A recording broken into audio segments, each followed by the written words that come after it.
Today, on the John Ankerberg Show, from Jerusalem, we'll be covering the 60th anniversary of the modern state of Israel. Why is this nation a monument to the fulfillment of biblical prophecy? We will take you to Independence Hall, where it all started in 1948, when David Ben-Gurion announced to the world the new state of Israel. What does it all mean to the Jewish people today? This building is a historic building because Israel was born here. And this was one of the greatest moments in the history of our people. I think the very fact that this nation was reestablished 60 years ago, the very fact that it has gone from probably in 1948 less than 500,000 Jews to a country of almost 6 million now, is all prophecy being fulfilled. The Jews are being regathered to the land of Israel. Christ will eventually reign from here. I think we're seeing prophecy in many ways being fulfilled. We're seeing in Europe today a tremendous influx of extreme Islam in Scandinavia and France, and the Jews are pouring out. They're scared. They don't know they're going to come here. And that's going to create a whole new situation in Israel. It's going to create new facts on the ground, a new reality. And Mirz Hashem, with the help of God, we'll see the influx of Jews. We'll see the coming of the Messiah. We'll see the building of the temple. But it wasn't until the 1967 war that the Jewish people were able to reunite the city of Jerusalem and gain access to their own Temple Mount for the first time in nearly 2,000 years. Now, first of all, you have to remember that Temple Mount is the soul, heart, and spirit of the Jewish people. It is the gem of Jerusalem, one of the most important sites in the history of the world, and the focus of Judeo-Christian belief. Yet with all of their success, the Jewish people and the modern state of Israel still face threats to their existence. Can you be partners with the Palestinians right now? No. And have a peace process? No, of course not. Why not? Because they want to kill us. They want to kill us, and they don't want us here. They say it again and again and again, non-stop. Today, the modern state of Israel stands as a monument to fulfilled biblical prophecy. Well, you know, Ben-Gurion said once, if you know the history, the modern history of Israel, if you know the story of Israel and what happened here, and you do not believe in miracles, you are non-realistic. Something is wrong with you. My guest today and guide through Israel is news correspondent Dr. Jimmy DeYoung, who has lived in Jerusalem since 1993. He has interviewed every Israeli prime minister over the last 15 years, as well as Jordan's King Abdullah and the late Palestinian leader Yasser Arafat. We invite you to join us for this special edition of the John Ankerberg Show.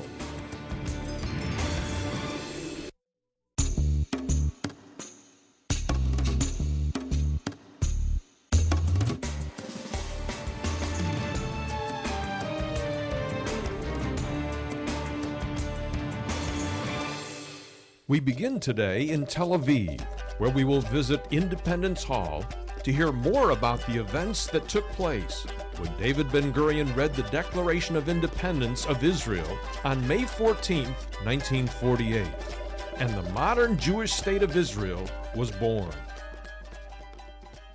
We're in the heart of downtown Tel Aviv, which is one of the newer cities here in the state of Israel. In fact, a monument there, John, to those who built this city. They say that Jerusalem is where you worship, Haifa is where you study, Tel Aviv is where you play here in Israel. John, right here in the center of Tel Aviv, Independence Hall. If there's ever a monument to the fulfillment of prophecy, this is the place where they announce to the world the new state, the modern day state of Israel. As we entered Independence Hall, the first thing we saw were murals on the wall, reminding everyone who entered that God had made 4 promises to the Jewish people that every Christian should know about and every skeptic should consider as evidence for the existence of God. First, God promised that in the last days He would gather the Jewish people from all over the world, from the different nations where they had been scattered. Second, God promised the Jewish people He would bring them to a specific place, the land of Israel.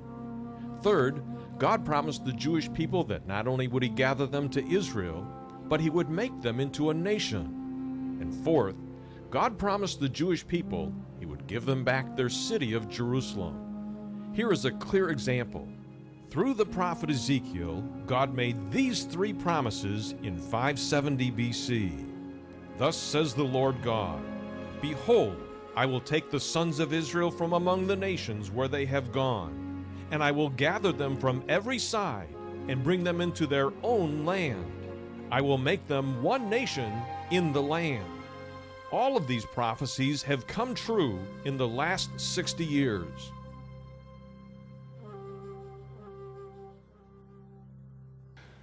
This mural represents the peoples that have been coming from all over the world, four corners of the earth. Notice Jeremiah 31:8, "I shall gather them in from all over the world." And then chapter 31 continues to say, they'll come into a land I'm going to give them. In verse 23 of Jeremiah 31, it says, "I'll restore their language," a language dead for 2,000 years. The Hebrew language restored to the people of Israel. 108 nations of the world, the people have come here. Down here is Independence Hall, where actually the announcement was made. Going into Independence Hall, we were met by lecturer Isaac Dror, who told us this building was a historic building because Israel was born here. It was one of the greatest moments in the history of the Jewish people as our leaders announced to the world the new state, the modern-day state of Israel. This is the Hall of Independence. This is where Israel was born 60 years ago. Let me show you the stage where it all happened. You see, this is where Ben-Gurion and his government was sitting. This is his chair.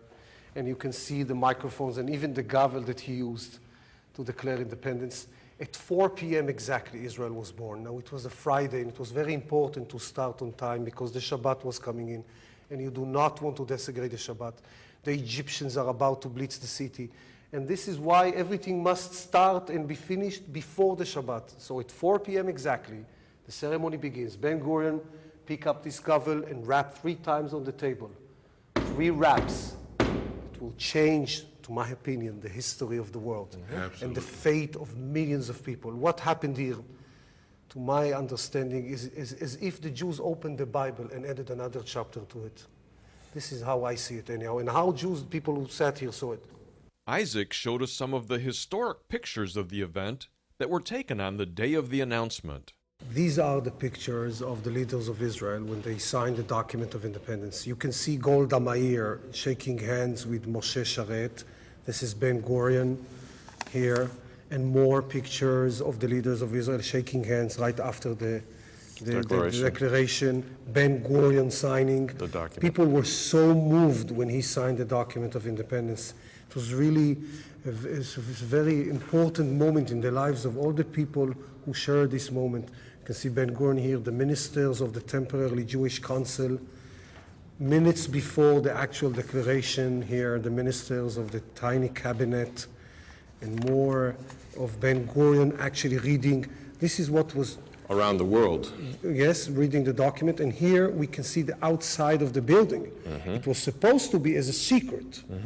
But it was not a secret. When Ben-Gurion came to the hall, half of Tel Aviv was standing outside. And you can see that it was something that brought everybody here to the street. It was very dangerous because the Egyptians were about to blitz the city from the air. Just in fact, a few days later, they bombed it, didn't they? Exactly, few hours. You know, the Egyptians blitzed the city few hours. One of the reasons why they declared independence in the heart of Tel Aviv, in this room, was because they were looking for safety. You know, this room is really... And you were attacked by what, 6 different fronts? Well, 7 Arab armies participated in different numbers. Just a few hours after you did this? A few hours after Ben-Gurion actually signed the document of independence. Golda Meir again signing. She had 2 kids. Her son came all the way from New York where he was studying music. What was her position at this time? She was a member of the temporarily Jewish council, and she was very high in the Jewish agency. And she was sent to America by Ben-Gurion. And she was sent by Ben-Gurion. He was about to leave himself, but she